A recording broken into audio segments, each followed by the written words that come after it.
Samayapuram tollgate அருகே உள்ள தாளக்குடி திருவள்ளுவர் தெருவில் அமைந்துள்ள ஸ்ரீ சுப்பிரமணிய சுவாமி ஸ்ரீ பெரியண்ண சுவாமி கோவில் மகா கும்பாபிஷேகம் நாளை நடைபெறுவதையொட்டி கொள்ளிடம் ஆற்றிலிருந்து புனித நீர் ஊர்வலமாக எடுத்துச் செல்லப்பட்டது.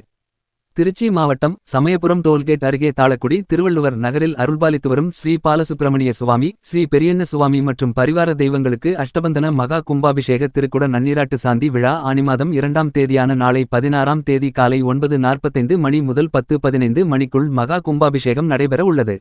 இதற்காக காவிரியின் தென்கரையான கொள்ளிடம் ஆற்றிலிருந்து புனித நீர் எடுத்துவரப்பட்டு நம்பர் 1 டோல்கேட் தாளக்குடி வழியாக மேளதாளங்கள் முழங்க ஊர்வலமாக சுப்பிரமணிய சுவாமி ஸ்ரீ பெரியண்ணசாமி கோவிலுக்கு புனித நீரை எடுத்து வந்தனர். இந்த நிகழ்ச்சியில் கீரமங்கலம் தாழக்குடி திருவள்ளுவர் நகர் கிராம மக்கள் பெருந்திரளானோர் கலந்து கொண்டு தீர்த்தகுடம் மற்றும் முளைப்பாரி எடுத்துச் சென்றனர். இதனைத் தொடர்ந்து இன்று மாலை மங்களவாத்தியம் புண்ணியாவாகனம் ரக்ஷாபந்தன் மகாபூர்ணாகாதியுடன் முதல்கால பூஜைகள் முடிவுறும். இதனைத் தொடர்ந்து 16ஆம் தேதி நாளை காலை 2ஆம் கால பூஜை நடைபெறும். அதனைத் தொடர்ந்து புனித நீர் அடங்கிய கடங்கள் புறப்பட்டு ஸ்ரீ சுப்பிரமணிய சுவாமி கோவிலில் விமானத்திற்கும் அதனைத் தொடர்ந்து மூலஸ்தானத்திற்கும் புனித நீரானது ஊற்றப்படும். இந்நிகழ்ச்சிக்கான ஏற்பாடுகளை ஸ்ரீ சுப்பிரமணிய சுவாமி ஸ்ரீ பெரியண்ண சுவாமி திருக்கோவில் திருப்பணிக்குழுவினர் மற்றும் கிராம முக்கியஸ்தர்கள் ஏற்பாடு செய்திருந்தனர்.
Thank you.